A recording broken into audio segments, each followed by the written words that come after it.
2022 virtual Trierer Bergrennen HillClimb is presented in partnership with Viper Gaming by Patriot, A-Stick Sim Sport, ESTV, and Motorvision.tv.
Racing for Green is here to help you carbon neutralize your racing.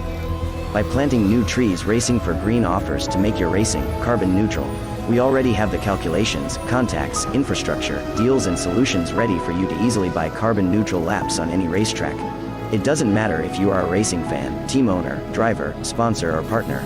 Anyone can buy CO2 neutral laps in the Racing for Green webshop and trade CO2 emissions for new forest. Racing for Green.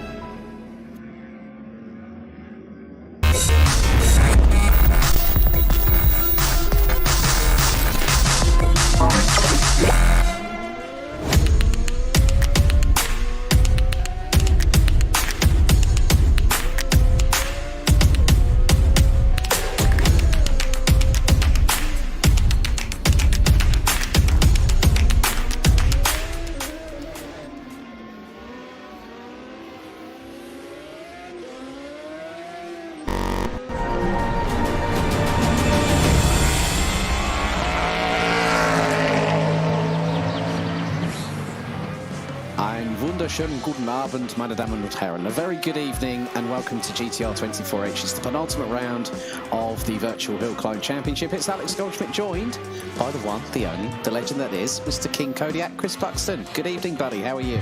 You are far too kind, good sir. I am very well, very much looking forward to this. I had a lot of fun when I stood in for your good self a few weeks ago. But these cars that we're seeing, that we've been watching off air on the practice session, are just magnificent. Some of them have, as I pointed out last time, questionable liveries, but a vast majority of them are just, they just look, sound, everything. They're just superb, gorgeous machines. Indeed. We're in the Trierer Bergrennen HillClimb, which was actually used as part of the European HillClimb Championship between 1991 and 2011, and at one point it was part of the ADAC Rally Deutschland, for the World Rally Championship. But it is very tight. We have seen Pedro Alvarez doing some hang time in his Escort RS2000 WRC. I thank you. But coming into this round, it's the penultimate round of the season. Teams Championships are looking pretty feisty. Drivers Championships on all the respective classes, E2 3000, E1 plus 2000, ES SH 3000s. You've also got the Group H Specials, which seem to be a bit of a favourite of ours, you and me, Chris. And, you know, we've got one more round to go in a couple of weeks' time. And here in Germany, it's going to be a tall order, isn't it? Yeah, that's the thing, is that these hill climb events, much like rallying, you've got to be a very special type of lunatic to do these properly. Now, of course, in sim racing, you don't have the kind of fear of mortal death, but even still, the difference between getting it right and getting your car destroyed, we're talking pixels of difference between the two, between getting that line just sweet and getting it through an impossibly tight section and embedding yourself in someone's front room, or finding a cuckoo's nest up a tree with your own bonnet. You know, that's the kind of fine margins we're dealing with here in HillClimb. And one of my all-time favorite rally cars we can actually see roughly in the middle of the shot. We did until it moved, until the shot changed. Yes. And a very good evening to the YouTube chat as well. Thank you very much for joining us. Mark Best and Distilled U Gamecast are with us this evening. Mark is one of the regular competitors. But this particular layout, the Trierer HillClimb was held from 1971 to 2011. So it was running for 40 years before, unfortunately, being thrown unceremoniously under the carpet and kicked with a big heavy broom. But the route itself was just over 3.3 kilometers. Then it was extended in 1987 to 3.39 kilometers. And then 1992 onwards, it went to just over 3.7 kilometers, but also from 2002 to 2015, this route was also, as I said, used as part of the WRC for Rally Germany, but instead of the standard traditional of going up a hill, you were going down it. And also a very good point made by Mark Best in the YouTube chat. Yes, you did get my name right. Thank you very much indeed. The first hairpin on this run is super, super tight. Now, you said about things being pixels. The good thing is, at least with Virtual HillClimb Championship, they don't have to worry about an IOU for an invoice post any session, because they're going to be out for three heats. We're going to look through the championship standings very, very shortly, but it is a nip and tuck. We've already seen that, how close the fencing is, the type of machinery that we've got. We've got the Lancer Evo 9s, the Ford WRCs, the Lancia Delta Evo 2s, the old the HF Integrales back from the 90s, the good old Opel Manta with more than just slicks and wings, and it's going to be an interesting one tonight. And the good thing is, you and I are going to be waxing lyrical about classic cars and probably having a few random moments going off-piste, unlike our drivers. Would it be a broadcast with you and I if we didn't go off piece somewhere in the broadcast somewhere? But yeah, we go. That's the team's championship as it currently sits, with AMP at the top of the tree, Andreas Polabauer and Oliver Toth at the top of the tree, with quite some distance, but a lot of fighting right behind them. Yeah, Javier Rodriguez and Jerry Hernandez from JY Canary Island around at the top two, but they're tied on points with Mark Best and Pedro Barbosa from E Alliance, both on 118 apiece. And it's a further 10 back to the 4th and 5th placed teams, GSR with Antonis Parinopoulos and Valadis Corrales on 108 points, and then Achin Vargas, who's been pretty quick this season. Let's not beat about the bush with that one. With Royman Vieira, they're also on 108 points. A further 10 back, Saurus Racing with Eftastitu and Rossival. Then you've got Raben Gärtner in the JRT, the junior racing team. They're a further point adrift. Then it's Tobias Bershoff and Gerd Alsen in the Alsen Bershoff Motorsport crew. They're on 93 points. Equipe Regal, I think it is, because we've got Sebastian Horner and Eric Tetol on 90 points. And then a bit of a distance back to Racing Team Blasel with Markus Blasel and Jürgen Strasegger. They round out the top 10 on 55 points. But if we look through the classes themselves, it's Sebastian Horner who leads the way in the Acela FA30 in the SCSS 3000s. Mark Best, the Canadian driver, in one of 4 Norma M20 FC Zytex, actually piloted by one Charlie Martin when she was hill climbing a few years ago before she turned to circuit racing. Charlie also ran in hill climbing, and she actually started off in Formula Renault 2.0s. She even did hill climbing. Get this, Chris, in a Peugeot 206. The 205. Oh, that goes back a few years. It does. But it's looking pretty close. I think Francois Garatti from Switzerland hasn't taken part in any of the rounds. Leo Huart from France, not present in Austria last time out a couple of weeks ago. before we had our first round of the Endurance E-Racing World Championship. The E2 2000s, Andras Rossival from Hungary and the Tatus Master leads the way on 93 points. Then we've got Agios Andre from Switzerland. Consistent point scorings, 3 seconds, but picked up a victory last time out in Austria. 79 points for the Swiss driver. And then Pedro Barbosa, also in a Dallara F312. A no score in Italy on the second round of the championship, but 3 third-place finishes puts the Portuguese driver in the 81 Dallara in third place. Chris Bennett only took part of the run at Italy at Trieste. A third-place finish there for the Brit, but down at the bottom of the order. But it's Javier Rodriguez from Spain. Perfect score across the board.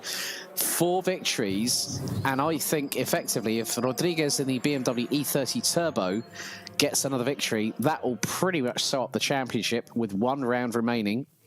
And then it's 3 Greek drivers. We've got Valadis Karalis, John Spider in the Mercedes 190 E-Judd, which has an absolutely glorious engine note to it, I might add. With Nikos Saknias in the Ford Escort MK Mark II. You don't see many of those about. Hasn't had a good run in the latter part of the last couple of rounds. Philotheus Arjurio from Germany is the last of the point scorers in there. Then we go to the E1 2000s. That's for engines with a displacement of a 2-litre turbocharged displacement.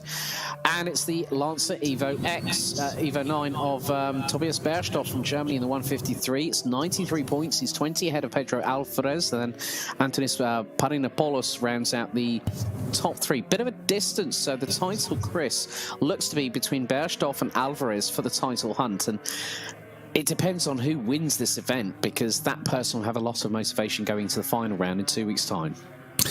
Yeah, the momentum is definitely with Bergstoff on that one. Now, I know full well I cannot pronounce that name correctly. You're the only man in the crew that can. Considering we're on his home turf as well. Absolutely, yeah. So very much advantage Germany on that one. But that Lancer is such a monster. It's so difficult to overcome. Just the raw acceleration that thing has. All 4 wheels, all screaming away to scrabble away from the one spot. But mentioning earlier, one of my favourite rally car is, it's the Audi Quattro. That's where, and it's in its traditional colours as well. I will scream about it and wax lyrical when we see it.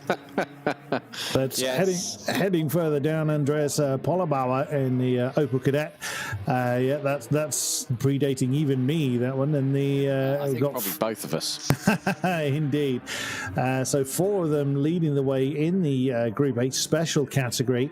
Then it is Mitko Rostov, possibly about 16 points behind the toss-up, but taking the victory last time out in class. Philip Raab in the 3rd of the cadets, and then Julian Galport, I knew a trip over this one, and Galpasoro from Spain, taking 2nd in the run last time, so didn't have quite such a good run in round 3, but picked up 2nd place in class. Then it's the Fiat X19s of Louis Lacroix and Bruno Guides from France and Portugal, respectively. Another Opel from Kostadinov. Late joiner to the series, but not doing too badly. 4th last time out. And then the rest of the crew, the rest of the group, as you can see. But then you've got the slightly more modern category now coming up in the E1 2-litre class, being led by the Honda Civic Type R of Akin Vargas from Spain. Then a VW Corrado for Oliver Toth, and Jürgen Strasseger in the next Civic with a Renault Clio. Of course, Michael Poansel representing his home country with the Renault, and it's amazing seeing so many cars that hark back to the cars I used to watch way back in the day.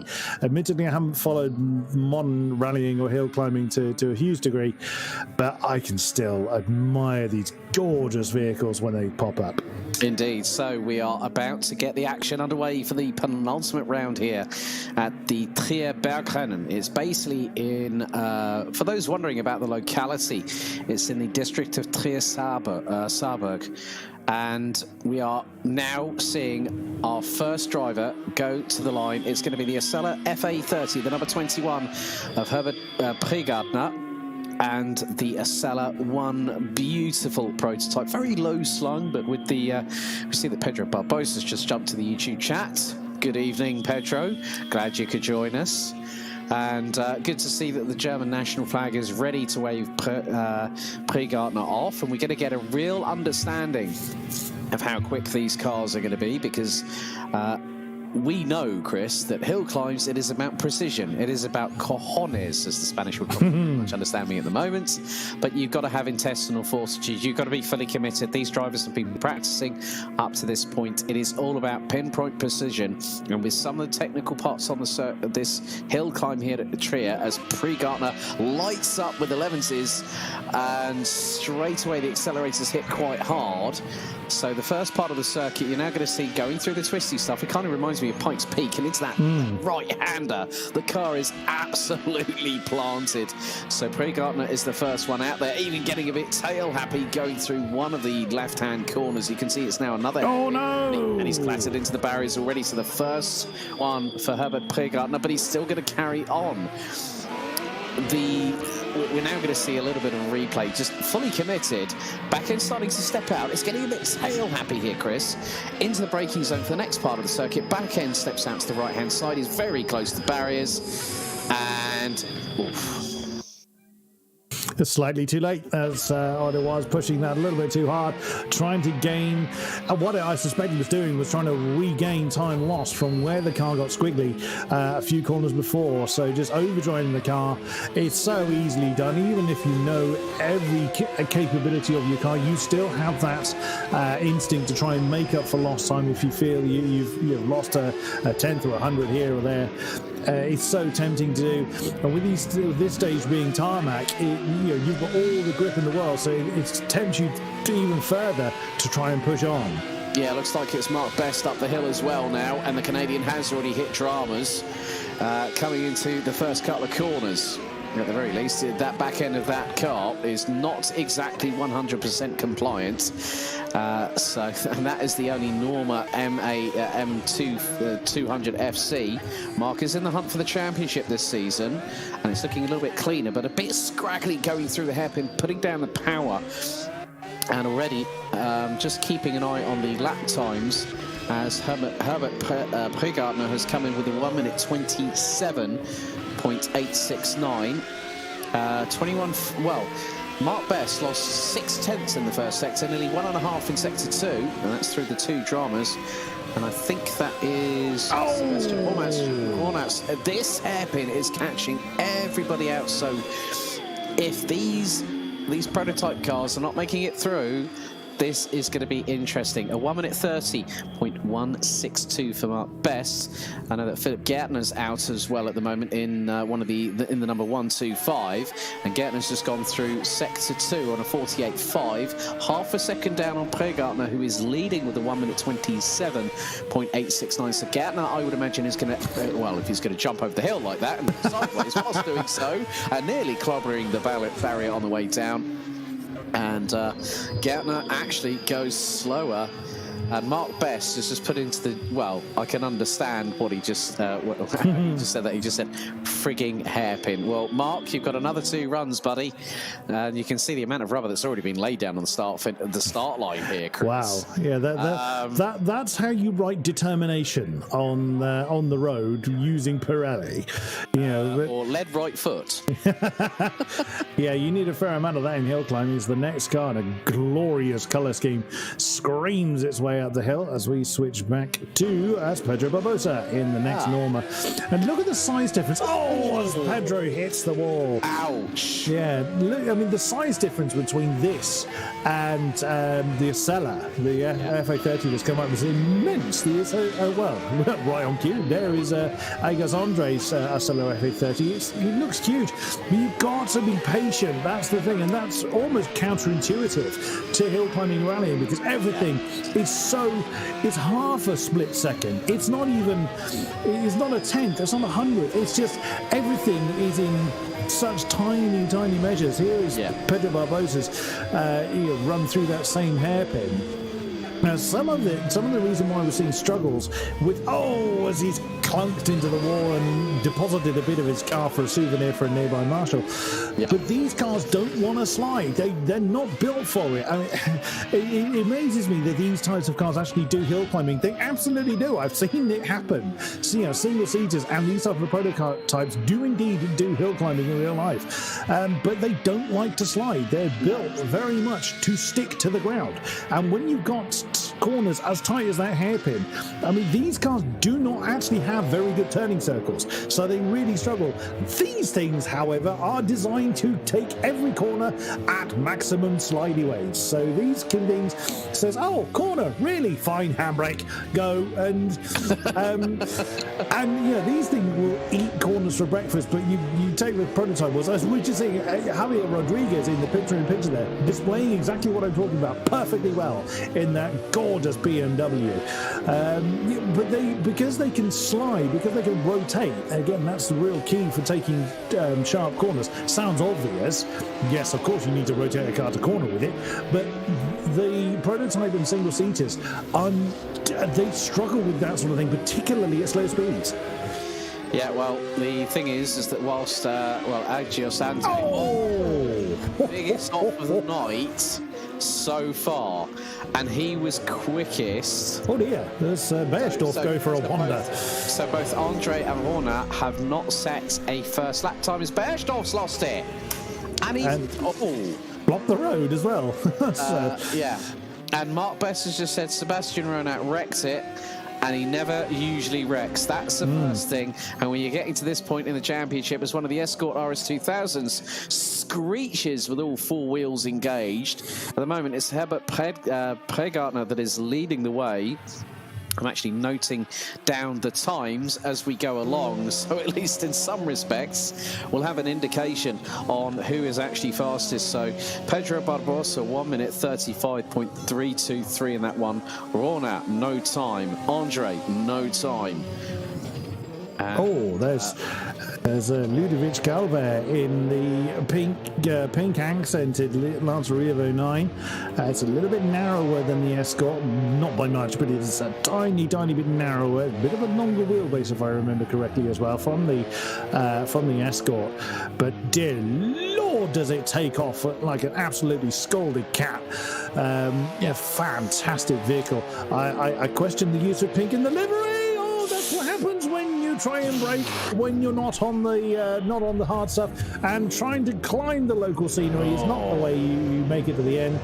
Oh dear, and that wasn't by much. If you watch, you can see the replay in the main screen. That wasn't long for by much. There you go. Okay, he was half a car's width off, but he was by such a split second, and because you have to think so quickly. That's like I say, half a split second, and that run's done. Well, the funny thing is that Calvet did more spinning than I think than Tony Hawk would be proud of, whilst doing an ollie in a 720 mid-air. But Beiersdorf and Calvet on their first runs set no time. They both, Barroso has just gone in 1 minute 39.115. And it's the Lancia. It's the Lancia. No, Fröhlich parks it in the garage. Big old massive moment for the Lancia. Well, it looks like he's managed to get it back on the track, but that thing is. Well, that's a replay, I think. That's that we're seeing there. It's slow-mo, right? Hits the barriers, bang, and the front bumper is gone. So's the back one. So we have 2 out of the E1 2000s. So at the moment, Alvarez has has set a time. 1 minute 35.444. Josue Barroso has also set a time. Jose Alvarez, currently out in the number 67, has just put in a 25.1 on the first sector. That is actually, you know what's even more impressive here, Chris? Dorf was on a flyer. He set purple in first and second sectors of the hill climb here at Trierer Bergrennen, and that massive off cost him what could have been lower than a 1 minute 35. Still 2 more runs to go, though. As mentioned, it is 3 runs that our competitors have, as Jose Alvarez has come over the line and gets a time of 1:38.495 on the board. But the slightly slower of the Alvarez is his times. Pedro being the quicker one by 3 seconds at the moment. As we see another one of the last 3 of their 9s, David Desprez in the TC1 car. There's a fine-looking beast. And I'm not referring to my co-commentator on this occasion, although he is indeed a fine-looking beast. One of the BMWs. You're just like Actual Vision talking about Enzo Benito from Team Redline. I can neither confirm nor deny your allegations. Because I saw it firsthand when he was talking about it. But it's good to see that this particular car screaming off the line. It looks like there's been quite a lot of attrition. I've counted that there are... Yeah, there's 3 drivers that Pedro Alvarez, Jose Alvarez, and Josue Barroso in the E1 2000s are the only one that have set times. But Frederick Tescher now going out as well. So these lap times, you know what I'm going to do to make it easier? I'm going to screenshot. Just writing these lap times down. You and O'Leary, I don't know how you ever did it, buddy. But already, someone else is coming a cropper against one of the walls already. It's that stone wall on the left-hand side. A bit reminiscent of Goodwood that has caused a few problems there, Chris. Oh, yeah, the King Cup the Hill. Yes, I have been to the Goodwood Festival of Speed. I didn't see anybody bed their car into it, but I've seen many a video of where that's gone wrong. As this lovely BMW. I keep thinking the sign on the bonnet is the Deutsche Post bugle type logo. I know it isn't, but that's just... No, it isn't. No, it isn't. It's not it at all, but it's just... No.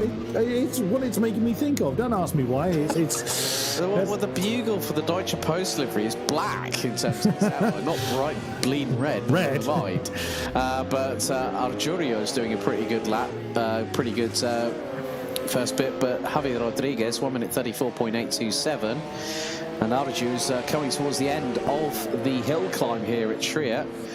Goes in 1 minute 39.108, so it's nearly 4.3 seconds off. Still got John Spider in the Mercedes 190E. Lots of sideways there from David Desprez. Third placed. That's David Desprez in the 221 Lancer Evo. 4 times have now come in. Frederick Tescher, who's currently... Turn it! Did he get that thing turned in? I hope he did. It looks like he did, yeah. Yeah, he definitely had squeaky bum time right there. John Spider now out in the Mercedes 190E Judd. And this is one of those hill climb specials, naturally aspirated, fire-breathing V8 Judd engine in the back of this car. V10, sorry, yes, thank you to our broadcast director, Mr. Peter Muncombe, who is listening to us.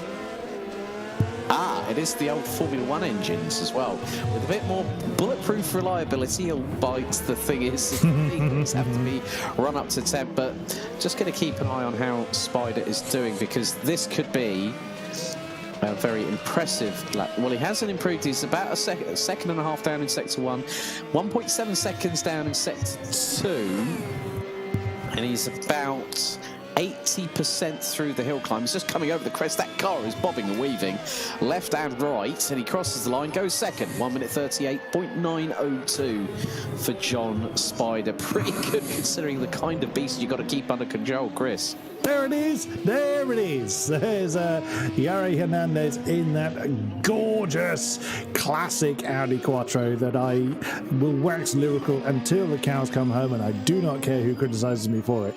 This thing was such an absolute monster in its day, and it's doing pretty well in its sim racing guys now, as that is third place for Hernandez, 138.875. Still, Pedro Alvarez with an absolutely ungodly time in the Escort WRC number 32 car. And nice parking there from Hernandez as he spins that one round to bring that one back home again. And there is another one of the Escorts, Flo Mulot, in mainly white, but obviously the sponsor emblazoned Escort. And there you go, kicking the tail out, getting a bit of handbrake going to get the car rotated round. That's what these things are built for. Lots of changes of direction, or lots of very fast changes of direction. Tried to get the car to slide, but it's actually very difficult to get these things to slide on tarmac. If it was on gravel, that thing, that's where these cars are in their absolute prime, on slightly slippery surfaces. As the first of the Opel Cadets are now let loose. Now, again, just harking back to my younger years, the Opel Cadet GTU. It's older than we are, but even still, just look at it. It's absolutely fantastic as Polabauer takes this one for a run. Yeah, Galpassoro, unfortunately, after Sector 1 had an incident and has parked the car in the garage, I'm afraid. So the number 130's antics in the first set of the 3 runs up the hill had Raymond Codger saying his Spiros Papadopoulos as Mark 2 here as well. I'm going to have a quick look. And at the moment, I would say possibly not. More than likely, but another one of the Opel Cadets makes its way off of the start line here in Trierer, and that's Mitko Christoph in the number 44. So Polabauer has gone fast in Sector 1 at 26.025 and was 65 thousandths quicker than Galpassoro before Galpassoro, unfortunately, as we like to use the terminology here, Chris, binned it good and proper, I'm afraid to say, on this very tight hill climb here. Philip Hub now out in the 145 Opel Cadets as we ride on board with Andreas Polabauer at full commitment, full speed. This is how you fling a hill climb car up a hill here in Trierer, and he goes across the line 1 minute 41.872. Great run from the 116, but Mitko Christoph has gone quicker by nearly 3/10 in Sector 1. The 44 Opel Cadet now going through the tight and twisty stuff. Love this old sort of hark to the old Opel colours, the yellow and black that they saw on a revisiting of the Opel Manta, which was unfortunately for the electric vehicle as a concept, but he's gone, well, he's still up. He's nearly a 10.5 down in Sector 2, but it's still the best part of the 10.5 up on this run. So Mitko Christoph looks very, very good to go to the top of the timesheets. Philip Rapp is not too far behind either. And wow, as Christoph using every pixel to his available to him, and that's top of the timesheets for the group with a 41.179. There's Philip Raab in the very multicolored Cadet. Yeah, I love that black and yellow, very reminiscent of its traditional colors, the bumblebee coloring almost, as Raab getting the tail to wag very, very nicely in the 145 Cadet. Oh, very nice. Not the fastest way of doing it, but wow, give that man bonus for style points. That was beautiful. Forget Tokyo Drift, it's Tier Drift here in Germany. But yeah, Philip Raab hanging the backside out like it was a good one, and decided, you know what, I'm going to have a bit of fun on the first run, and he did. He loses the back end, goes straight into the trees on the other side. Philip Raab, unfortunately, meine Güte. And I feel like this phrase should be used. Es ist richtig in die Hose gegangen. It's definitely gone down the pan very, very quickly for one Philip Raab, who was nearly 9/10 down in Sector 1. He did a 53.4 in Sector 2. He had started clawing time back, and that could have probably put him into the top 3 or 4. We've got Marcus Blasel that I think is out as well as we speak. So another one of the... There's quite a multitude. stylish finish. He has actually crossed the line, so will count, although he buried his car into the field.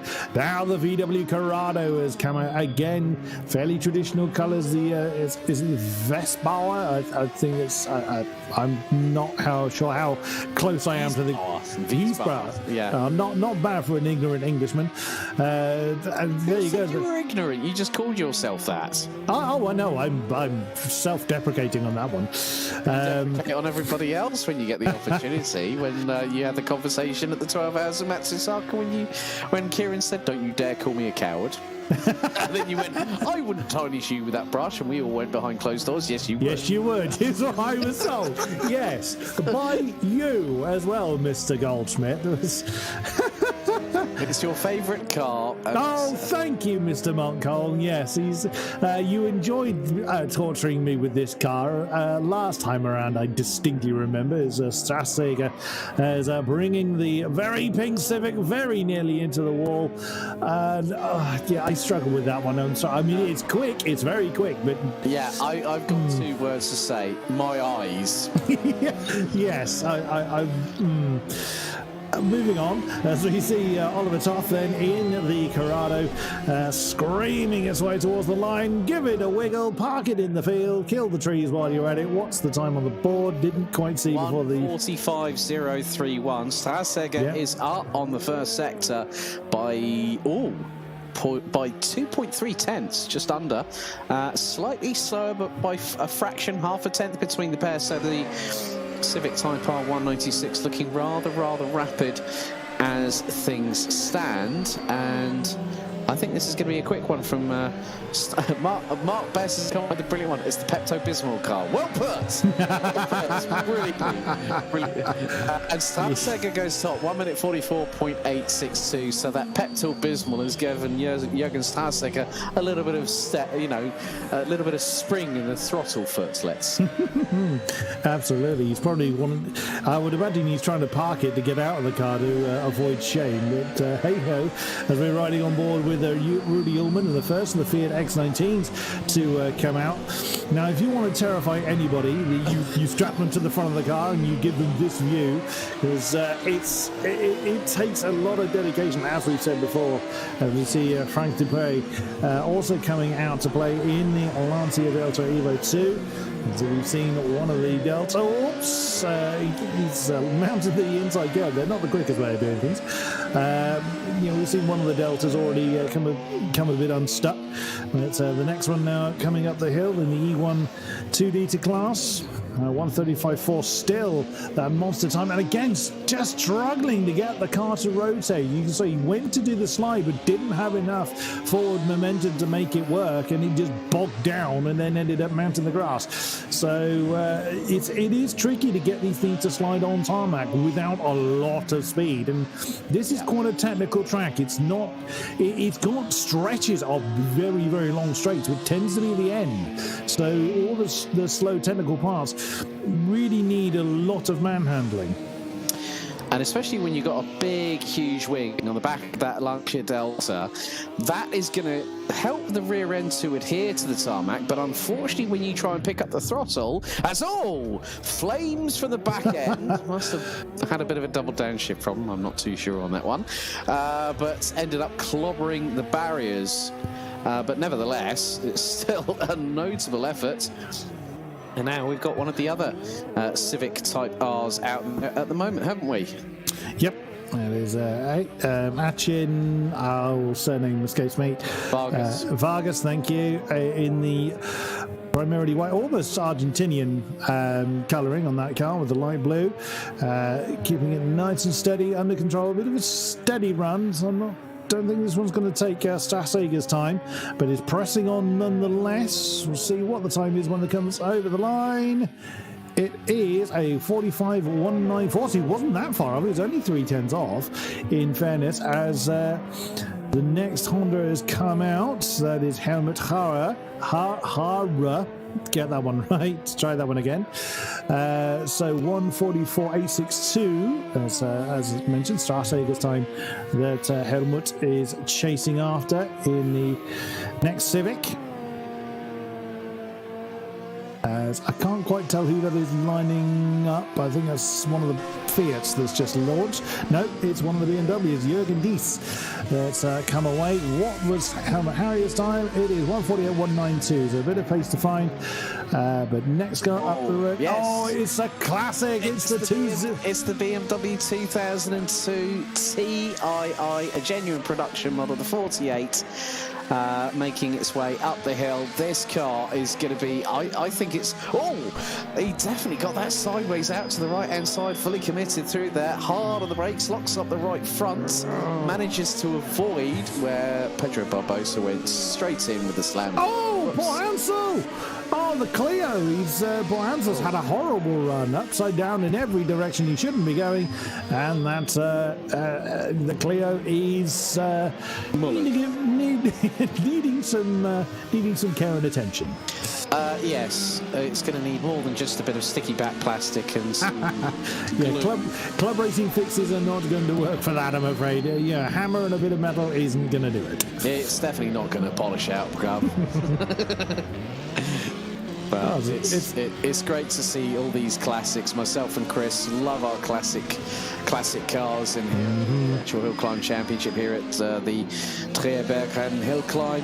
It's no exception, but there have been a few notable casualties over the classes. Somewhat, as we see Jürgen Dies completing his first run. And so 141.179, which was Christoph's Opel Kadett run, a stunning time in the number 44. I don't think the BMW is going to be challenging that at the moment. As you can see, the picture-in-picture, Adrian Valera in the Punto is now beginning his run. What was Jürgen's time? It was a 51.096. You have to remember how old that car is. So it's not going to quite keep up with the top end of the times. However, this little beast is... you don't often go sideways there. I mean, that car is misbehaving. A drive vehicle. Yes. Oh, and kisses the wall on his way over the line, but sets. What did he get on the board? I missed it. What was it? Well, that will be in the E1 2000, so that would have been, if that was Adrian Valera, that was a 1 minute 47.989, putting the 215 into fourth position in the class. The E1 2000s. Whereas if started to in the, I think it was in the Group H special, goes P6. Yeah, what's currently 7th. What's Matteo Galent's done? Oh, he's kissed the wall, and now he's bounced off it again. I mean, if you don't like the Fiat, don't drive it. Don't try and reshape it. Well, don't be like the Who and says that he plays a mean pinball, because that's exactly what happened right there. Oh no, he's done. He's bettered it apparently. What's he done? Well, that's a very unhappy car. You can tell. Oh, yep, he's determined to kill it. He's very determined to kill it. Like, you are going to die. In that kind of accent as well. So, and Victor Cabello now out in the Group H Special 131, the Fiat 131. Oh, this is the mint chocolate chip variety, isn't it? Well, I would say a spearmint. Oh no, that's yeah. You're a bit. You're expecting a little bit much of the brakes. He's determined to get it back on the road, though. That the Fiat's like no. A plus for effort, and he's got it beached on the barriers. So Cabello, unfortunately, does not have a time on this one. And who have we got now? Ruben Quiles in the next martini-flavoured Punto. That's not the same car that we've seen already destroyed itself, because we're not on the second runs yet. That's the next martini branded Fiat. Yeah. The last one was a Lancia Delta. This is a Fiat Punto that is now doing the run. So very reminiscent with the the colour display. It reminds me of when Ford Focus had Carlos Sainz and Ford had Carlos Sainz and the late Colin McRae, Captain Crash. Oh! And another Punto in the barriers, and he's used it. God, who'd have thought of that one? 360 from backwards down an escape road. No. That has to be the best stylistic crash I've seen this season. So into the barriers, car snakes a little bit. He's going to go through into the next right-hander. Back end steps out into the barrier. Front bumper goes loose, and he goes right. I'm just good night, Vienna. I mean, Russ Swift. Is that right? The Corrado of Ina Garcia. The the Ken Block flavoured Volkswagen. Yes, the monster livery Corrado bouncing off the walls. I saw what Ina was going for there, but unfortunately just not quite enough room to get the Corrado to behave itself. It's even got the hoonigan label on the side of it. Very much approved. The next Clio is Pedro Bello is completing his run. What does he get on the board? That is a 155.095. Oh, hang on. I've just seen in the Group H special. Have we got a Ferrari 355 on the grid? I think we have. Well, apparently. Really? So. Apparently so. Emma Fuentes. Wow. If there is a Ferrari, that Ferrari is not going anywhere, I think. Well, that's a tree. That's a tree. Oh, okay, it's loading a replay. That's why we can't see it. But it does say it's a Ferrari 355 It's gone GTS. through the first sector. There it is. There it is. As soon as we see it come into shot, the back end sideways like a good one. That's And not about to hit the end of sector 2, Chris. My goodness. Hit being the operative phrase. As we now see Ina Garcia. Again, that Corrado is just all over the place at the moment. We've seen a few scrapes and determined to do the stylistic finish. Nicely done. Jim Carner right there and then. Corrado stopping. And there it is. You're done now. That's not a common car in hills climbing. Fair play for keeping it on the road. Fair play for doing a PI, Magnum PI right there. Unfortunately, the car's not in bright red and it's not a 308 GTS. Oh, it's two wheels like Knight Rider. It's Italian ski mode, and you know what's going to happen straight afterwards. It goes completely and utterly south. Oh dear! Goodness me. I've seen those. I've seen a similar car in club racing form, but not in hill climbing form. Right. Okay. So that is the end of the first round. I'm just going to run through some of the. Well, we're going to run through the top three in the respective classes. I am going to screenshot them, so at least I've got them at the minute. And I managed to get a few of them, but I didn't get all of them.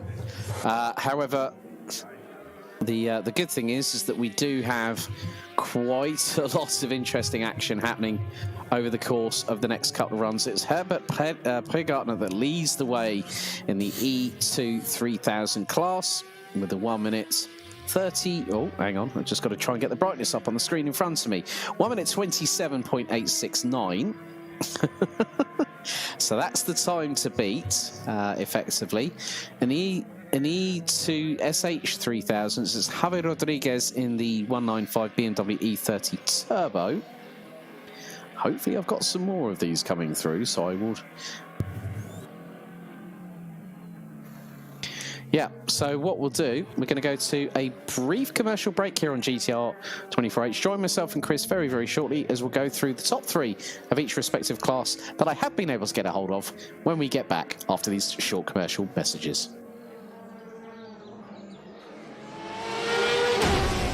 The 2022 virtual Trierer Bergrennen Hill Climb is presented in partnership with Viper Gaming by Patriot, A-Stick Sim Sport, ESTV, and MotorVision.tv.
Racing for Green is here to help you carbon neutralize your racing. By planting new trees, Racing for Green offers to make your racing carbon neutral. We already have the calculations, contacts, infrastructure, deals and solutions ready for you to easily buy carbon neutral laps on any racetrack. It doesn't matter if you are a racing fan, team owner, driver, sponsor or partner. Anyone can buy CO2 neutral laps in the Racing for Green webshop and trade CO2 emissions for New Forest. Racing for Green.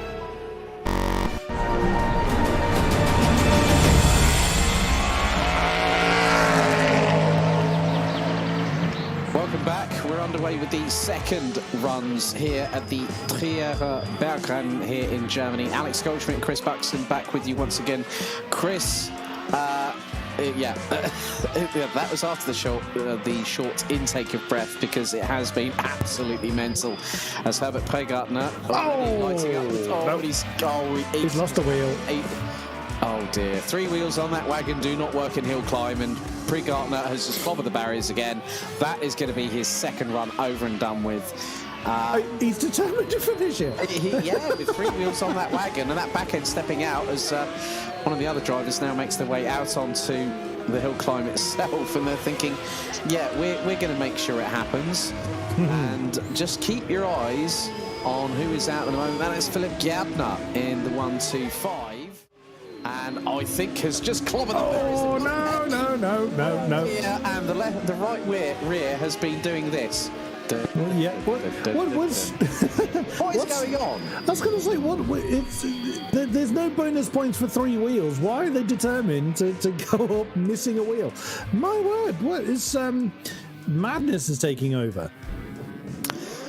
It's for giggles, isn't it? Apparently, but Sebastian Horner has just gone quickest in sector 1. And all of them have had dramas. Every single one of these drivers have had dramas. And it's these prototypes again.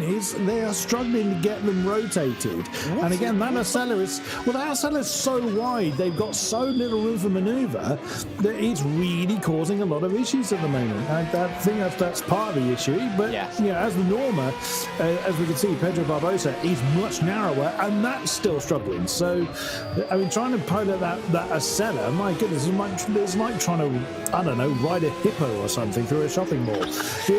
It's just holding on to the horn on a rhino and just grabbing it for the ride. Ronald Best has put in the fastest second sector of anybody.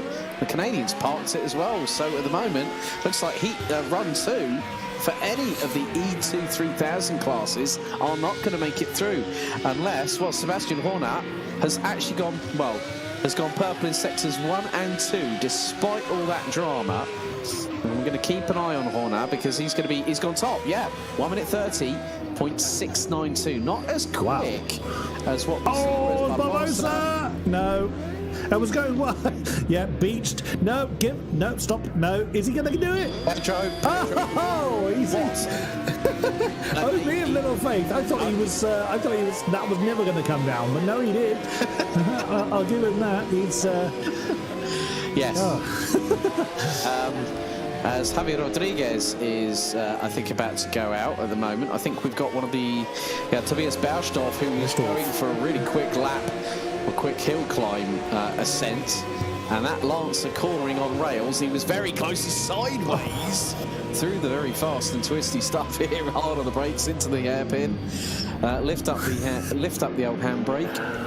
I love the fact that I'm watching Barbosa's camera. The only reason you know where he is, one, he's on fire, and two, you could just see the top of the rear wing barely poking over the hay. Absolutely, goodness me. So well done, cameraman, on that one, for following this vague black shape going through the grass, as Tobias Baustoff in the number 153 Lancer showing us how it's done. But this is what it was meaning. So this is the replay of Pedro Barbosa in his dramatic exit in the Norma N20 FC.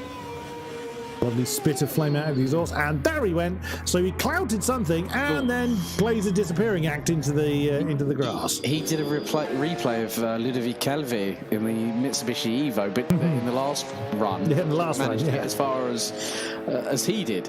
But Bergstoff looking pretty quick. Barbosa sets the third fastest time in E2 3000, but we keep our eyes on Bergstoff, who is looking rather rapid in this car. And he crosses the line. What's the time from Bergstoff? 34.784. Oh, that's a quickie. That's a very quick time there. Purple in all three sectors. As we've got Rodriguez out in the in one of the He's in the E30 Turbo over the line with the E2. 35.184. There's the pink accented Evo. That's Calvet. That's now coming up the hill very sideways again from Ludovic Calvet. What can he do here? Keeps that one nicely out of the wall. We've already seen a car embedded there. There's probably some souvenir of bodywork still left there. Kissing the grass on the way up. Really trying to straight line that as much as you can. Get it turned in. Yeah, nicely done. It's sometimes with these liveries, it's difficult to tell whether there's damage around the wheel arches or whether that's the livery. I think in these it's the livery, and I don't think the model deforms quite like that in this. Yeah, I mean, Yakko's a type of milk drink, I think, or yogurt drink over in France, like Yacht Play or something. Oh, okay. So it's a yogurt flavoured Lancer Evo 9 then, in which case. Yes, it's a bit like, well, what is it? Isn't there a touring car team, Team Hard, that are backed by Yazoo, wasn't it? I'll take your word for that. Yeah, well, funny enough, I saw their cars at Thruxton last year. 136.684 for Calvet. Oh, okay, puts the car P3 as we've got the lunches out. That Fröhlich running in a 25.2 in the first sector. Car now exceeding 190 kph. Into the twisty stuff we go. Hopefully no spanking of the barriers with both front and rear end. Lancia Delta Evo 2, based on the HF Integrale. The car was actually, when it was brought to market, even over here in the United Kingdom, it was a left hooker, which by that I mean left-hand drive only. Oh, sideways as he puts down the power in that car, but still manages to keep it going. He destroyed it in his first run, so looking for a bit of redemption this time. And you really do get an idea of how narrow this track is and how hard our drivers are attacking it. Now, bearing in mind that the Lancia Delta is tiny. It is a really narrow car. And then take into consideration how wide some things are that have tried to come up here and to varying levels of success. As we see Fröhlich come over the line to complete his run. And that is a 138.372 for the Delta Evo 2. And we've also got one of the other cars out there, Jose Alvarez, out at the minute. Oh, that was a bit sideways for the Ford the Ford Escort right there. 137.746. Good time there. Depré is also out at the moment in the number 221 car. Frederick Tescher in the next Escort, flying up the hill. It's almost Benetton colours on that car. I was just trying to think who that reminded me of. I was going to say, it looks like the old Alessandro Nannini, and then it hits the barriers through Sector 2, and that dropped the car from about 150 kilometres an hour right down to 37, according to the speed indicator. Because we actually have that information on our live timing.gtr24h.org. As Depré is still out there at the moment, hasn't yet break the time beam for Sector 2, but is now going through the left-hander. Up the hill he goes. A second and a half down, nearly a second and a half down in Sector 2. As he's going to... Oh, that's that back end of that Evo 9 is starting to get a little bit snaky. He's making his way towards the final stretch, the home stretch, as that car goes very sideways. Tank slapper over the hill, and he gets through. Is he going to do any style points? Not on this particular occasion, but puts in a 1 minute 38.240 to go fifth in the class. And that's why Tescher's car reminds me of the Benetton colours. It has Benetton on the back, so that would be why it reminds me of those colours. I'm not completely stupid, not just yet. I'm working on it though. As he's coming to the end of his run, what can he do? let us see. He can destroy the car, but he does manage to keep it on the road at least. Straight the line. Attention, everybody, as Tesha goes 8th in that, Chris Buxton officially needs something to calm him down, i.e. a defibrillator, right? But we now go back to John Spider in the E2 SH3000s. The Mercedes 190E Judd has gone through both first and second sectors, and that car's looking a bit aggressive going over the crest, down towards the latter part. Is going to come across the line. What's the time? It's going to put it in car P2, and he goes and beaches it in the trees for good measure. And here's my favourite car with a clean-up on aisle 3 for Chris Buxton. It's the Audi Quattro S1. You have no evidence of your claim. Actually, yes, you do, because I've been waxing lyrical about the car all night so far. And yes, on the bonnet of it, just because Peter Moncombe is feeling cruel, so once he's tormented me with the pink car, and now he's denying me the view. Well, we got a good view of the grass as Hernandez buried the nose into the deck. Oh dear! So the Audi Quattro came to a sticky end rather rapidly there. Yeah, that's going to be a bit of a nasty one because we're actually on board on the front splitter cam. Through into the left sweeper, the car's picking up speed, and the back end just loses slightly, and it's in the trees, then buries in the ditch. And still parked on the roadway. Still parked on the side. Apparently so, yeah. Who is next? Lou is next in the white Monster liveried Escort. That's going to be the last of the E1 2000s because I think Frank Dupier has yet to service. And that car's still in the garage, so we are getting the... So Fleur Mulot is going to be the last one in this class. We've already had the top 3 decided, with Rodriguez again topping E2 SH3000. Oh, and a nudge into the wall head first for Fleur Mulot. Oh no, as Andreas Pollerbauer has destroyed the cadet. Oh dear. Pollerbauer's done a Galpasoro. Yeah, he's still lodged under the car. Oh no, there we go. He's deposited the front wing for a souvenir for a nearby marshal to grab.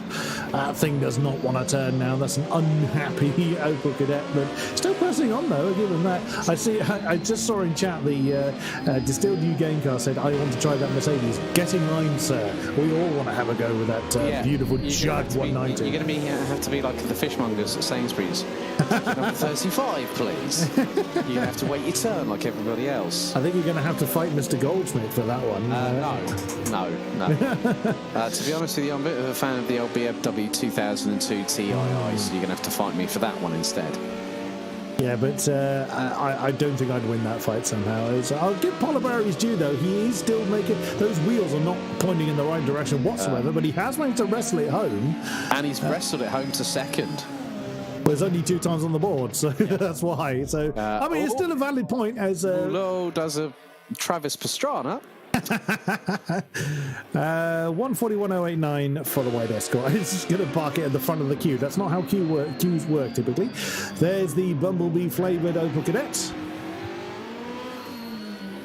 Yep. So Christoph was quickest in the Group H special on the first run by a considerable margin, and this is looking pretty good. 25.407 in the first sector, 4.5 tenths up off of the wounded Opel Kadett GTE 116 of Andreas Pollerbauer, and has gone quicker by over 5.5 tenths ahead of Galpasoro. So this is going to be another quick time from Christoph. Christoph's really hooked it up in the 44 over the crest and down towards the finish line. What's the time going to be? 1 minute 40.940. He absolutely obliterated Galpasoro's time like it was water under the bridge by 2.63 seconds. Stunning. Wow. Christoph is going to be one of those drivers that once he gets it pinned, you know what's coming next. Absolutely, as we see Todor Kostadinov in the next Bumblebee flavoured Opel Kadett. Again, that just makes me think of the... I know it's reminiscent of the Opel Manta. That was a big old beast as well, the Manta. It was. roared itself into life. But yeah, that must have been very unwieldy in its time. Oliver Toth as well in the Corrado is now making its way up the hill.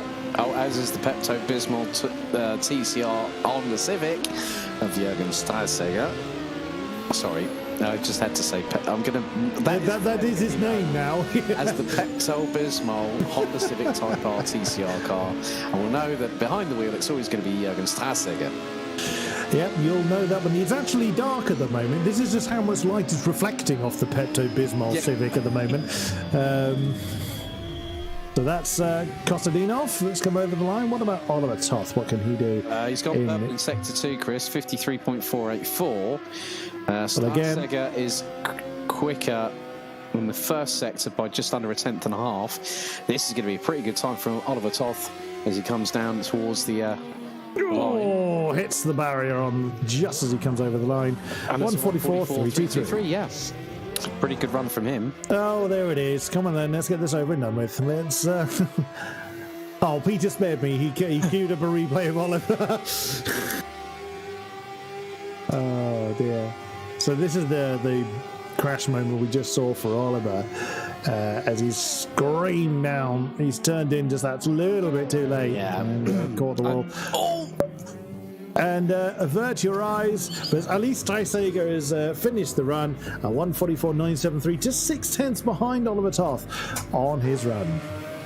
Yeah, thank goodness. And the good old Fiat X19s. We need a bit of more Italian coverage. And with one of the pinnacles of old man spanks it in the barriers in the 191, but manages to light up the rear tyres so the tail goes sideways on the right-hand hairpin, but the car goes sideways to the left. It's just science 101. It's physics, it's gravity, and it's also applying your throttle. But the turning in circles of these Fiat X19s, not always the greatest. However, it's Ullman again into the barriers. Oh, he's having a ball when it goes out sideways, but when it spanks the barriers, he's like, "Oh, I don't want this. Oh, I don't want this." And again, it's 19 drift. Here in Trierer with Rudi. And again, it's all over the shop now. That car spanked the barriers more times than I've had hot roast dinners in the last 12 months. Yeah, I mean, it's Italian flair, isn't it? It's, the Mediterranean blood flowing through that field at the moment, as we now see Akin Vargas in the next Civic coming up the hill. I hope the line, it's not pink, it's salmon. That's a film quote from Wreck-It Ralph, I believe. And then Raymond Codd says, Salmon doesn't ease the blow game cards. Laughing my backside. Under no circumstance could that be classified as salmon either. So nice try. Salmon is more orange than pink. No, I suppose so. In terms of if it's smoked salmon, it will be orange. I just know what it tastes like on the end of the fork, so which is rather nice, I must add. Indeed. Action Vargas coming through. No improvements on sectors 1 and 2 as the 177 Honda crosses the finish line. 1 minute 45.144, so 0.8 separating the top three in E1 2000 at the moment. So pretty good. I mean, we've still got the likes of Ina Garcia with the Ken Block flavoured Corrado R. The Corrado R never actually made it to production. The G60 did, however.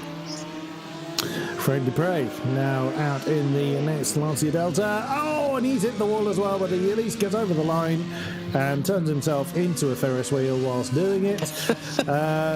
What was his time? 1:47.388, I think it was. No, not quite. Don't know what time I'm looking at. Where is he? Was it Dupierre, was it? Dupierre, yes. 1 minute 47.388. I was right. It was right. Adrian Varela now out with the Pinto. Spirito di Punto. Yes. Jürgen Dies is also out in the 2002 Ti, about to hit the end of sector 2 right now. Oh, hit was the right word. He's buried it in the wall. That's he's not wanting to be left out, is he? He's wanting to cut off. Stop it. But it's great seeing, and we've also got Victor Cabello out at the minute in the Mint Choc Chip Fiat 131. I would say it would need to be green if it was mint. It's Well, more... it's depending on the shading and how your screen look in front of you.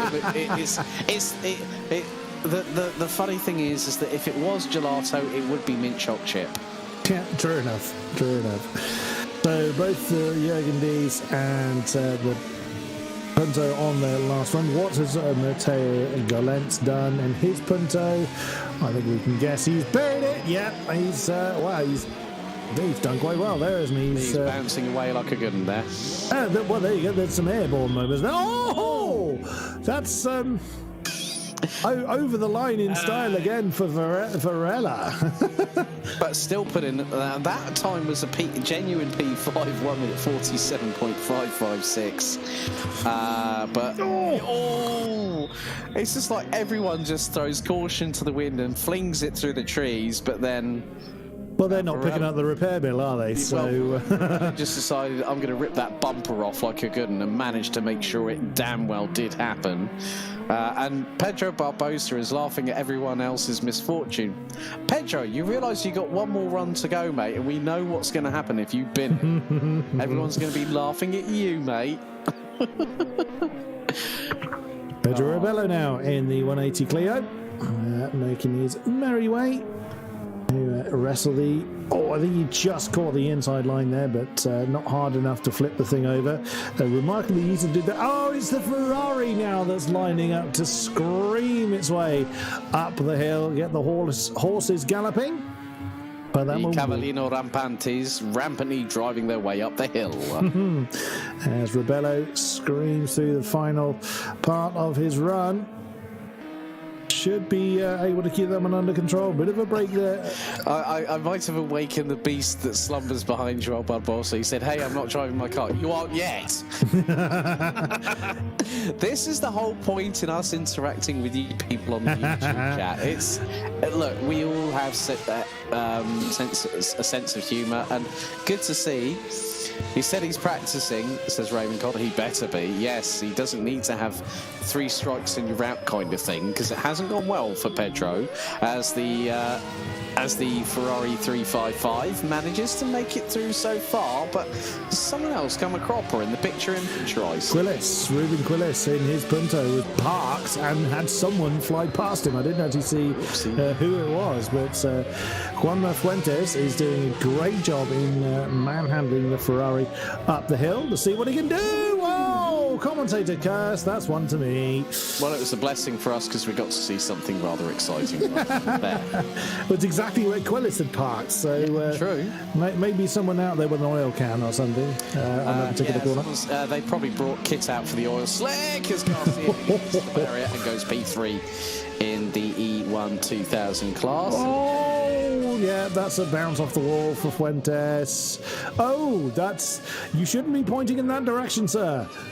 Oh, you done broke something. That's the martini-flavoured Punto that ripped off the front barrier and did the almighty of reverse parks that we saw. Yes, that was the one that refused to get off the barrier last time. It did a Russ Swift. Oh, the Ferrari's on its roof. And it's managed to get off its roof. That's impressive. No one out there doing the run at the moment. So that is run number 2 done. Yeah, it's all said and done, and I have managed to get some screenshots, hopefully of everyone's singles, everyone's times. But before run number 3 here at the Trierer Bergrennen here on GTR 24H for the virtual HillClimb Championship this particular season, the 5th and penultimate round. We'll be back right after these short messages. We'll see you very shortly.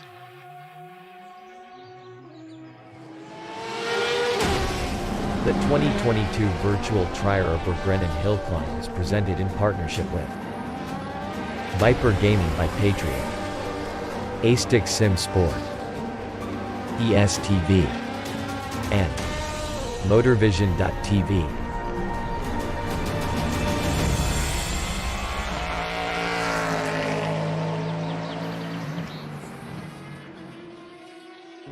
Racing for Green is here to help you carbon neutralize your racing.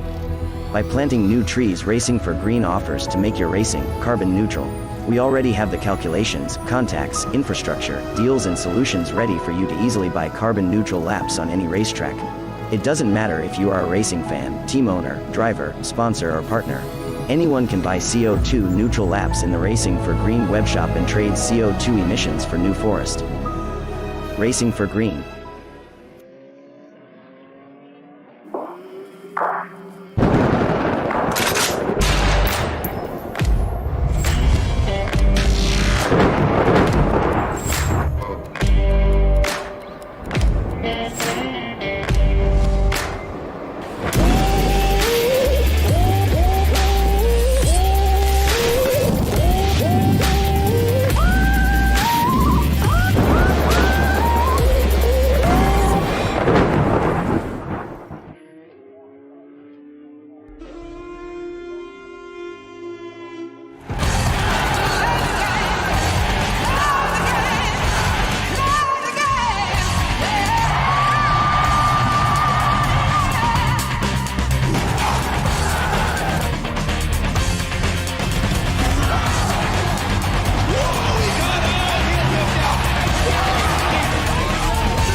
Thrills and spills here at the penultimate round of this particular season, the Virtual Hill Climb Championship, live on GTR 24H. Alex Goldschmidt and Chris Buxton back with you once again. And I've already seen that David Dupre has been in the YouTube chat and saying, my handbrake is ready for the last run up the hill, full slide, Evo 9, a 2-2-1. That's what we like to hear, a bit of gusto, don't we, Chris? Absolutely, we're seeing plenty of gusto, but some people's gusto are ending up their car into the wall, as we've seen a couple of cars already hit the wall. Oh no, not another one!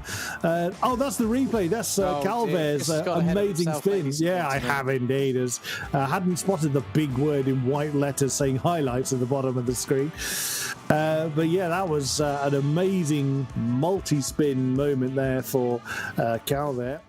That was the first disintegration of the Martini-coloured cars. That was the actual Lancia that destroyed itself. That was the Lancia Delta Integrale Evo 2 integrating itself with the local scenery, and then suddenly on a self-destruction mission. But one of the big drivers that has really been keeping us on tenterhooks, and it looks like it's going to be Herbert Pregartner, who's actually set the fastest time overall, 1 minute 27 in the first run, lights up the rear tyres.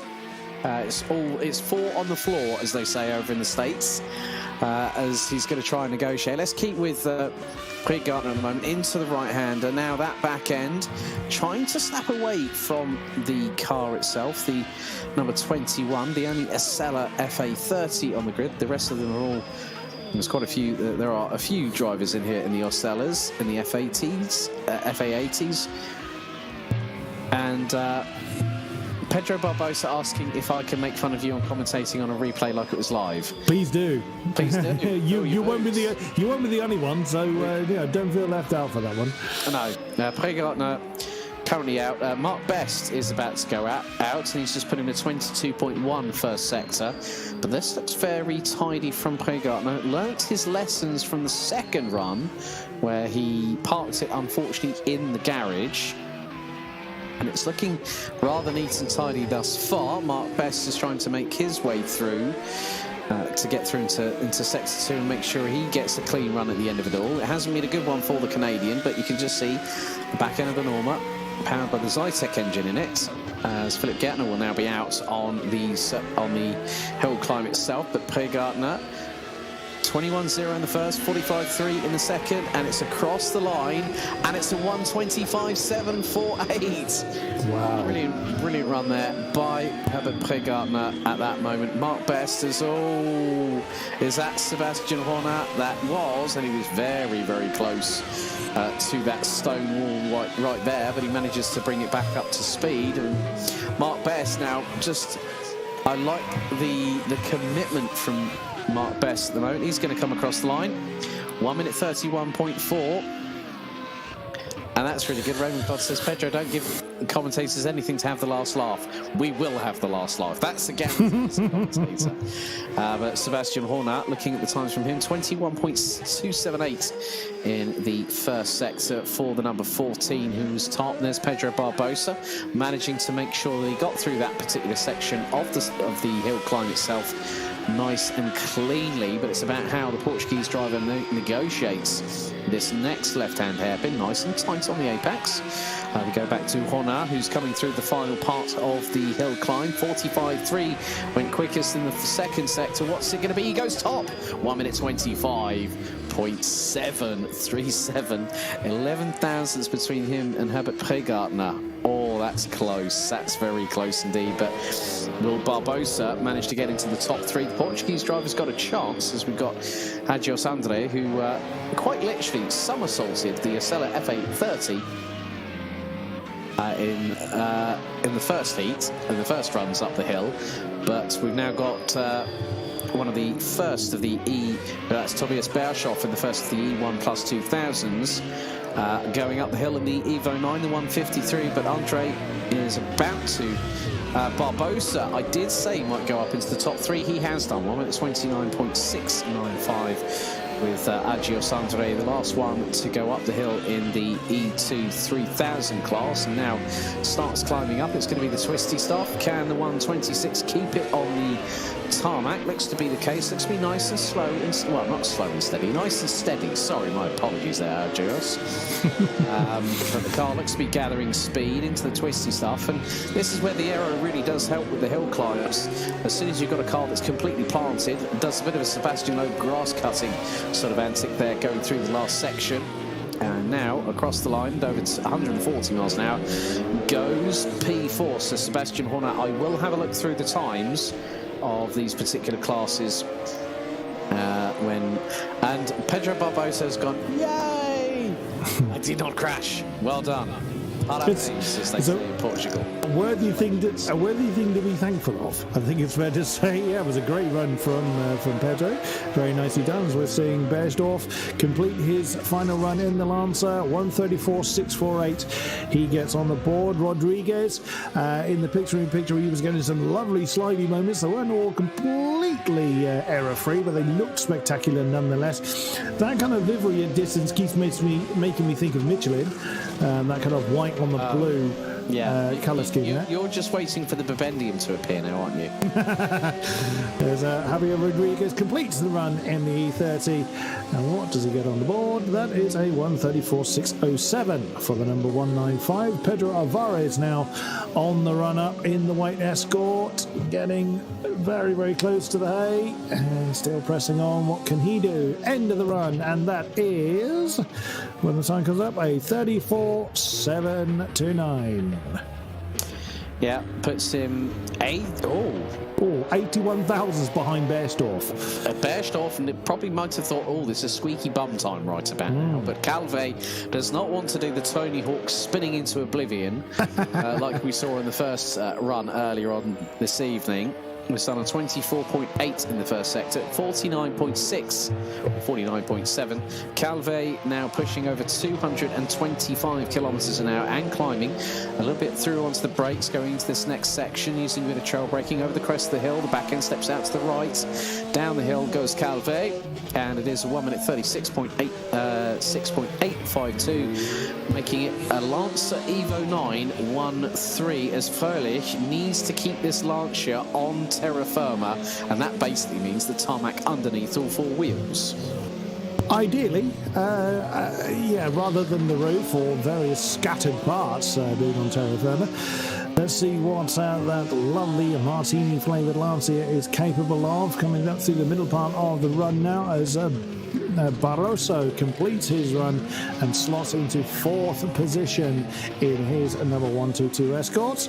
What can Fröhlich do as we're still working our way up towards the final section? There's one more hard right-hander to go through, this sort of double apex almost right-hander. Now we're heading towards the faster part. A few cars have come across, but there, nearly runs into the wall, but keeps it going very nicely. Jose Alvarez in the picture-in-picture, and his Escort is now making his way up the hill.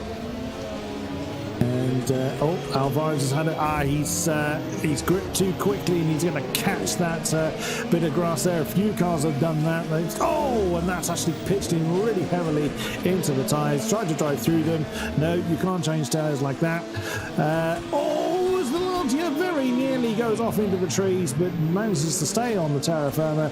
That is 5th with a 1:37.99 for Fröhlich. Oh, nicely done, Patrick Fröhlich in the 129 Lancia Delta Evo 2, finally keeping it pinned on the track rather than having to smack the barriers with reckless abandon. That's unfortunately what can sometimes happen here.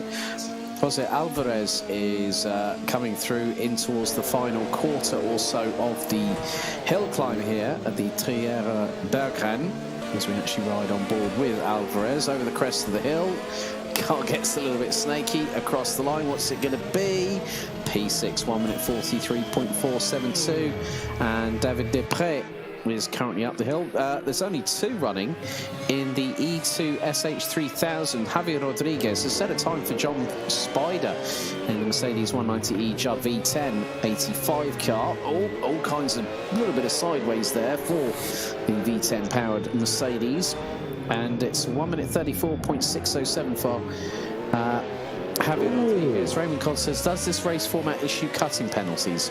Well, considering if you muck up here at Trierer, you are going to end up either in the barriers, either into the trees, or you're going to end up with 3 wheels on this wagon. But Joao Barbosa says, yep, you do. Joao... It can depend on the corner, but obviously with HillClimb, you can actually take a few more mitigating risks. As what a finish for Depré! That Depré just flings on the old handbrake, and it still puts him P5 on a P7 on a 1:45.437. Manages to quite literally separate he's dropped to 8th because Frederick Tescher in the Ford Escort WRC 158 has gone P6 with a 1:41.147. And yeah, that was the big one for for Depré there. Well committed to the old Ken block. Jim Carner flinged it, hoped, and it did not grip. It just went skywards as John Spider ends up 2nd in E2 SH3000. That's 1:39.708. But Javier Rodriguez takes the top time in that class in the final run of the evening for that particular class there. So Raymond Codd said, oh boy, that crash took cake for the day. Really? I think we saw quite a few other pearlers out there as well, especially with the Ferrari going on its roof. Below got a lovely handbrake turn going on there. Tried to get another one, but not enough momentum, too much grip to get that one done. But fair play for giving it a go anyway. Who else is out there? Gal Paroso in the orange Opel Kadett is on track, and the yellow and black Kadett is ready to take to the field. And let's see what they're able to do. There's Julien Gal Paroso. Try again, Chris Galpasoro. That's about to get over the line. What can he get on the board in the almost Jägermeister flavoured Kadett? It's the top, of course, because it's the first one out there. Setting the benchmark for the Kadetts. Flo Milo in the Escort. 1:34.648 by Bergrennen, still the top of the E1 2-litre class.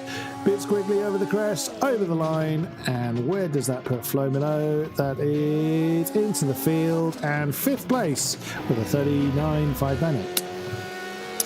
Yeah, so that looks to be that all the cars for E1 plus 2000 are out, but we've got the Group H specials out there, Chris, and Polibar, let's make sure that the front end does stay. Oh, he definitely did the squeaky, I'm going to hit the brakes as hard as I possibly can and see how far the front pitches forward.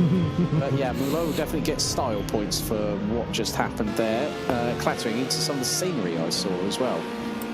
Philip Raab has left with his Opel Cadets, along with Nico Histroff, who's been one of the quickest cadets out there tonight. So we'll see if he's able to reclaim the top spot. That's quite a time to chase there. 1:42.91, still by Galsborough. So we'll see what he's able to do. As Raab tries to chuck that one in, but catches that apex a little bit too hard. It unsettled the car. We've seen a few people already come across there, as Marcus Blasel is also out there with his cadet. We'll see what he is able to do as well. 3 of the Group H specials currently doing battle up the hill. Christoph is just coming out of the slower section now, so he'll be the first one over the line to complete his run. Yeah, so we are coming towards the end of this round here. We've still got the E1 2000s, but the Group H specials, it's Julien Galpasoro leading the way by 0.229. Christoph quickest into the first and second sectors. It could be a clean sweep for the Hungarian as he will cross the line eminently. What's the time going to be? It is a 1:40.433. Galpasoro has just been served royal. That is inhumanely quick from Nico Christoph. What does Philip Raab get on the board? It is a 1:43.611. Puts him behind Polabauer at the moment. And here comes Blaser. What does he secure as well? It's a trip into the field to admire the scenery. Well, he's going to drive his way back down the hill. And 1:43, no, that's Philip Raab's. No, 1:44.121. And at the moment, it is an all Opel Cadet top 5 clean sweep. As now we have the first of our Corrado R's. It's Oliver Toth and, oh dear, Pepto-Bismol. Watch, the radar for Pepto-Bismol is out and well and truly, because Starseger will be next up the hill. It's a 26.893 for Oliver Toth in the Corrado R. I do remember back in the day that when the Corrado was released, it had the G60. Oops. Oh! Slight bit of... Ach, meine Güte. That was definitely squeaky bum time right there, because he completely missed the exit, and I have to avert my eyes right now from Pepto-Bismol. Hello, Jürgen Starseger, the Austrian. Both these drivers from Austria, both from the same, but it was just like looking back at Oliver Toth, just completely making a hash of it. And Starseger has gone 0.463 faster in Sector 1. Sector 2 is about to come through to right now, but Oliver Toth about to cross the line in the Corrado R, 210, and clashes into the barriers and spins it out before hitting return to the paddock. 1:46.344.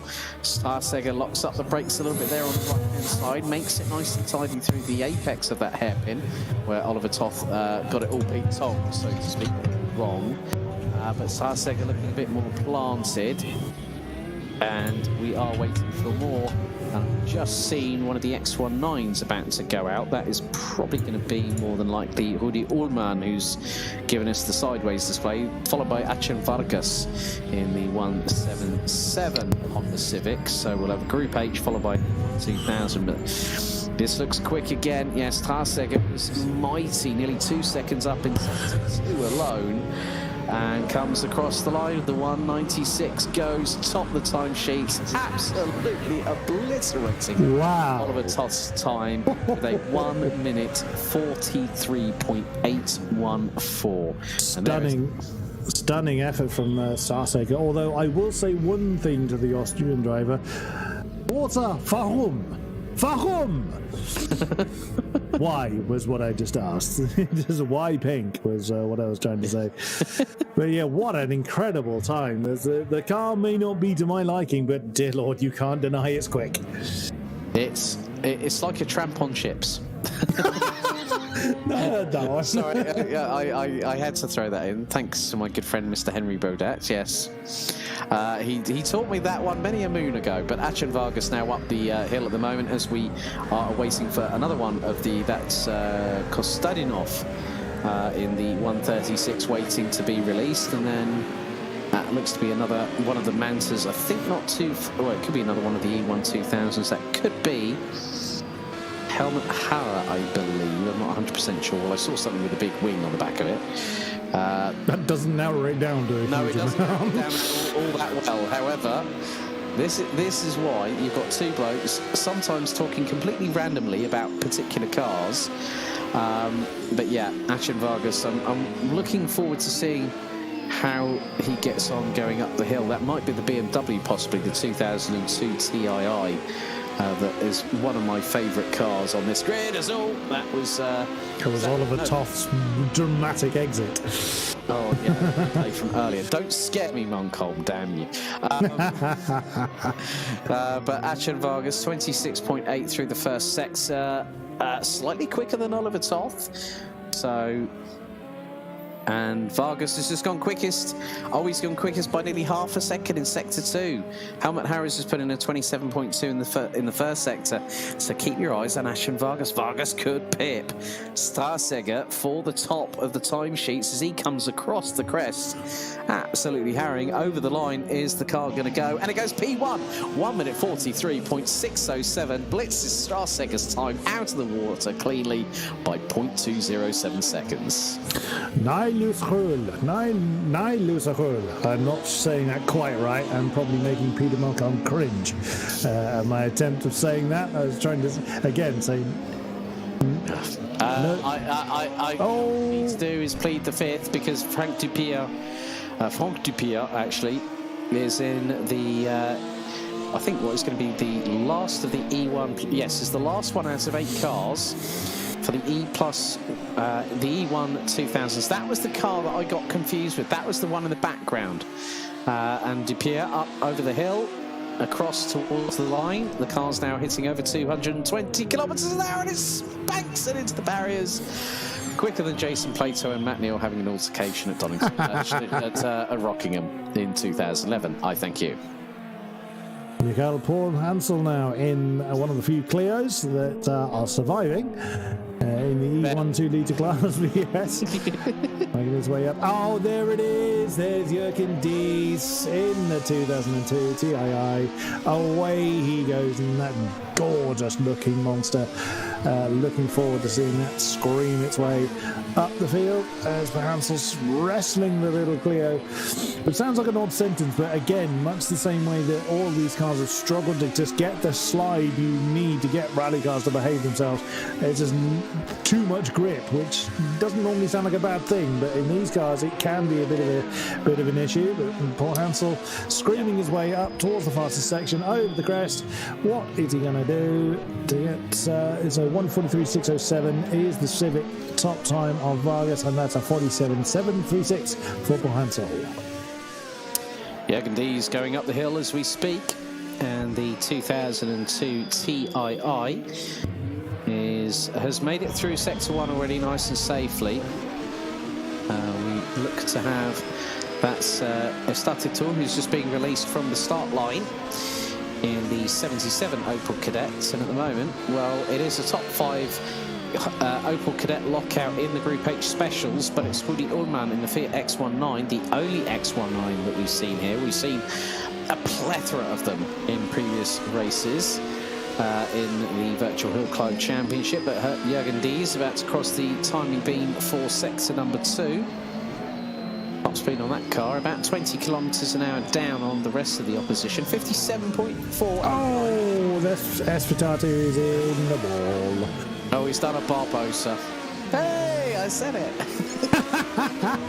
That wasn't me. That was nothing to do with me. I claim no responsibility to that. So we have the last laugh. But Jürgen D's about to come across the line, and it's going to pick up some well-needed speed. And Jürgen D's goes P7 in the Group H Specials, 1 minute 51.684. Good commitment, despite it not being on the parity on power with the rest of the Group H Specials. But Estatutul still climbing up the hill and has lost a bit of time. 27.727. The slowest of the Open cadets in the first sector was actually Philip Hub. No, it wasn't. Oh, and again, sorry to cut you off there, Alex. The cadet that's fine. Estatutul was having a moment, and I don't think that car was actually tracking true, which is a bit of a shame. But nevertheless, Estatutul made a rod for his own back, going through and smacking the stone wall on the place. Oh, and there goes Galentz doing the same thing. Galentz is not having a great time in the Punto. The Spirito de Punto has definitely vacated. He found the one set of tyres nailed to that side of the track. So, he's ripped off the bump depositing on the car. He's depositing his car everywhere. So there goes Esfitati again. Where are you going? The line's over here, sir. He's probably trying to slow down. The only one trying to brake on dirt is dirt and grass will know that you aren't going to do that in a hurry. That's what's left of Matteo Galentz's car. Because literally when the rear bumper got ripped off, the front one got ripped off rather suddenly as well, and Galentz is in. He's had enough of that. He's in sight of the line, and he's recovered that straight home. Victor Cabello in the field, 131. As he's clouded off the walls. Minty Chip has been more than just it's been shaken quite vigorously against the barrier. Yes, that's been very much munched. But finishing the run nonetheless, that's what it looks like on board. That's the crest, and then we'll come over the line. He's probably going to clout the wall. No, he avoids the wall this time, but that is likely to be towards the tail end. Yep, that is the 8th time on the board for the Group H Specials. Next E1 2-litre class is the Clio of Pedro Ribello. What is he going to be able to do in this one? He actually got that one kind of slowed down a little bit too quickly there to get slightly back up to speed. There's the best slimming world representatives in the crowd there. How many pounds have you lost today? We've still got Ferrari still to go anyway. Yes. That's that is making its way. So there's going to be a couple of cars to go. The Fiat Punto of Adrian Varela that had moments a few times ago, and Juanma Fuentes and the Ferrari 355 GTS. Oh no, not again! Quilis has buried it again. Oh dear. Oh dear. That is in the garage. Thank you very much, and good night. Comes Rebello goes P5, 1 minute 48.039. Garcia. Garcia in the Ken Block flavoured Corrado. That looked like he didn't want to slow down. There was a lot of locking up, probably some clenching and some harsh words going on in that cockpit. And plenty of understeer as well, I might add. So, that's going to be... There's the Ferrari. Oh, Fuentes. Fuentes is now out. Moment. I don't think so. No, that's the Ferrari is still galloping quite nicely. It's still in its original shape. The Cavallino is still rampante, so it does seem a bit of a pig to slow down, but it certainly gets galloping quite nicely. And there's a fair amount of tail sliding going on. That's all rear wheel drive. So plenty of slidey ways going on. Madonna. Still, it's about to make it through the sector. Ina Garcia is about to come across the line as well in the Corrado, the Hoonigan flavoured tribute act, and goes a bit Gymkhana whilst going P3 across the line, 1 minute 44.186. We've just got the Ferrari Fuentes and Varela in the Punto 2:15 in the E1 2000 classes, but Fuentes is about to go towards the crest of the hill. Don't spank it into the barriers. Don't like that, please. Oh no! Not quite. Please tell me it's going to be a 360 with a save. Yes, it is. Yes, it's the barriers. Brilliantly done. Oh, me and little face. And you know what? Even with that moment, Fuentes still went P7. Varela is the last one out on the hill climb and is going to cross the line now at over 200 kilometers an hour. Goes P4 in the E1 2000 class. And luckily enough, I have managed to screenshot quite a lot of the results as they have come in.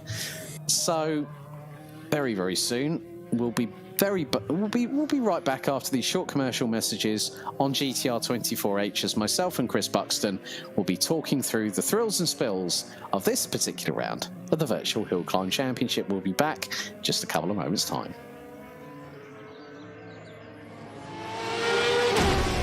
The 2022 Virtual Trierer Bergrennen Hill Climb is presented in partnership with Viper Gaming by Patriot, A-Stick Sim Sport, ESTV, and Motorvision.tv.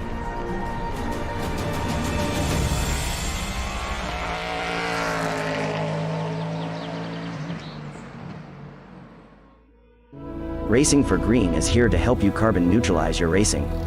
By planting new trees, Racing for Green offers to make your racing carbon neutral. We already have the calculations, contacts, infrastructure, deals and solutions ready for you to easily buy carbon neutral laps on any racetrack. It doesn't matter if you are a racing fan, team owner, driver, sponsor or partner. Anyone can buy CO2 neutral laps in the Racing for Green webshop and trade CO2 emissions for New Forest. Racing for Green.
It's time to sort of really, apart from the fact I've tried to capture as many of the runs as possible in terms of the times, Chris Buxton, we have to sort of look at respective runs that were done.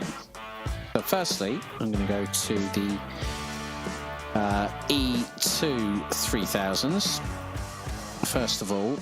And one of them, Sebastian Hornau was quickest out there, 1 minute 25.737. And Hornau was quicker again when 3 of the field decided, I'm going to... Well, they did not have the intention of saying, I'm going to spank it into the barriers, to put it bluntly. But it was... I'm just having a look at the times. It was actually Sebastian Hornau that was quickest of anybody, 1 minute 25.737. It was the final run that saw a lot of great times. Hornau was quicker by I think this is probably the closest winning margin on a heat run. 11 thousandths of her about ahead of Herbert Pregartner. Good to see that Pedro Barbosa, and they're already saying, "Oh, see you guys in 2 weeks." So, okay, thanks for leaving us and throwing us under the proverbial double-decker bus. But it looks like Sebastian Horner was quickest overall in the E2 SH, the E2 3000 class. And then looking at the SH 3000. Looks like Javier Rodriguez took a clean sweep in all three runs, so good from him. But the calamity that I'd like to go through the rest of the results, but unfortunately, I was not able to capture as many as I'd liked. But I know that Tobias Bergdorf was quickest in the E1 Plus 2000s. We saw some great running from a lot of the cars out there, and we did have quite a few off-piste moments, didn't we? One or two. I mean, that's one of my favourite ones with Pedro Barbosa with a flaming car coming over the line, and that was after he buried himself in the cornfield. Yes, there were quite a lot of highlight moments, not least of which me commentating, not realising it was a highlight moment and thinking someone had done the same mistake twice. That was Calver in his amazing multi-spin. Oh, there we go. That was Barbosa's disappearing act into the cornfield. Not as good as the Tony Hawk effort from Ludovic Calvet. Tesha also in the Alessandro Nannini Benetton flavoured tribute band gave us something to talk about. Because at one point the car decided, I'm going to go straight into the barriers, and then zoinks, as Shaggy would say with Scooby-Doo. But, we had a lot of stylish moments when the drivers were coming through to the final, the crest of the HillClimb here at the Trierer Bergrennen. And this is when Tesha got it all kinds of wrong, and then smoke started billowing from the right rear. Spider in the Mercedes 190 Judd V10 also having a few moments of his own, but keeping it completely planted in one of the SH 3000s, and also clobbered the barrier before stylishly going off into the trees. There were quite, and then of course we had the Fernandez in your lovely car, your favourite car of choice in this championship, the Audi Quattro S1. But also, there was a bit of action for that car as well. It got stuck in the trees, buried into the ditch. Molineux also decided to channel the inner Ken Block, because Ken Block himself actually does own one of these cars in real life, the WRC Escort S2000. And to beach it into the tyre barriers first, avoided the stone wall, but then did I think it was a 1080 or something like that.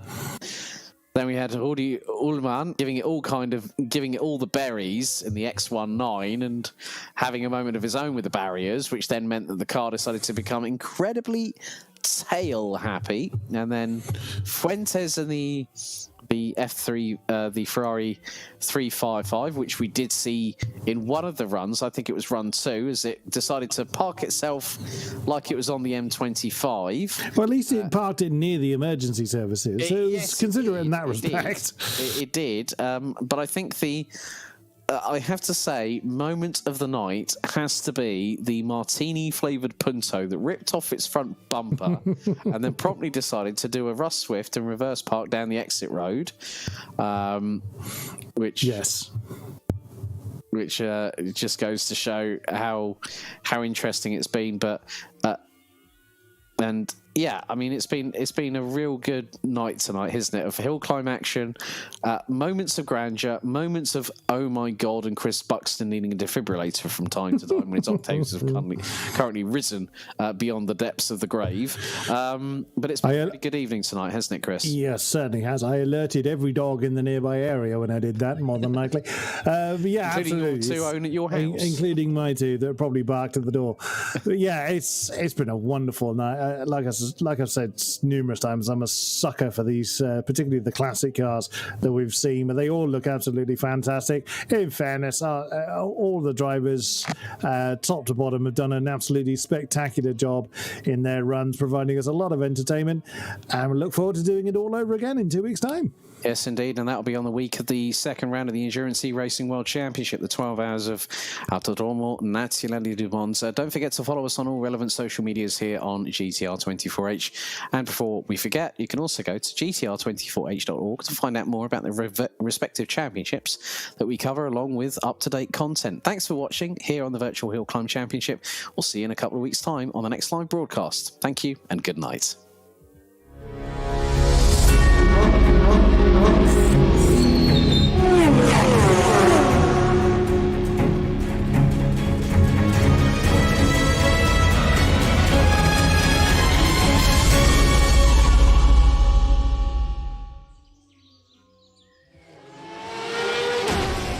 The 2022 virtual Trierer Bergrennen HillClimb is presented in partnership with Viper Gaming by Patriot, A-Stick Sim Sport, ESTV, and MotorVision.tv.